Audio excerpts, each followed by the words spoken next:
Pastor John, hoje temos uma pergunta difícil. É errado que um casal faça uso de anticoncepcionais?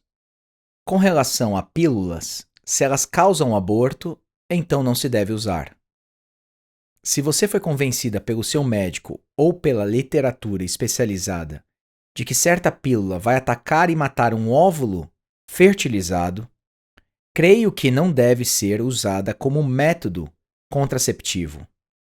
Se essa é a sua única dúvida em relação ao controle de natalidade, a questão está resolvida para você.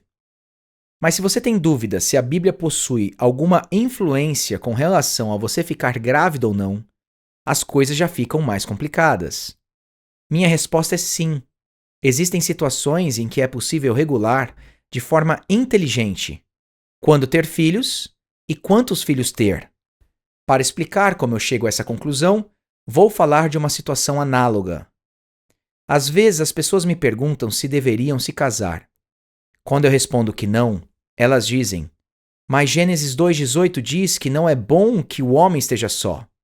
Você está dizendo que às vezes é bom. Eu respondo: isso mesmo, porque Paulo em 1 Coríntios 7 deseja que todos fossem solteiros, assim como ele. É evidente que a queda do homem que aconteceu depois de Gênesis 2,18 e a redenção que vem por meio de Cristo afetam a ordem do mundo natural. Ou seja, de que não é bom que o homem esteja só.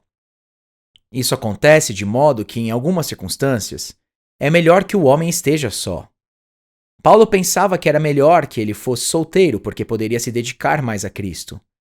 Ou seja, ele poderia ser preso sem correr risco de traumatizar a esposa. Mas o que isso tem a ver com o uso de anticoncepcionais? Gênesis 1 diz que os seres humanos devem povoar a terra e ser uma bênção. É isso mesmo, ter muitos filhos. É algo natural e normal. E eu penso que deveríamos ter muitos filhos. Quando preguei sobre isso certa vez, eu disse à igreja que não deveríamos rir das famílias que possuem muitos filhos. Nós amamos famílias enormes e encorajamos qualquer casal que assim deseje. É algo bom, principalmente se essas crianças se tornarem soldados de Jesus Cristo. Mas se comemoramos o fato de existirem grandes famílias em nosso meio, por que encorajar alguém a não ter filhos? Porque, do mesmo modo que existe uma mudança com relação a se casar ou não por causa da queda e da redenção, também há uma mudança com relação a quantos filhos ter e quando os ter. Eu resumo minha resposta da seguinte forma: não tome decisões com base em princípios mundanos. Isso é algo muito perigoso. O mundo pensa que filhos são uma pedra no sapato e que você deveria ter o mínimo possível.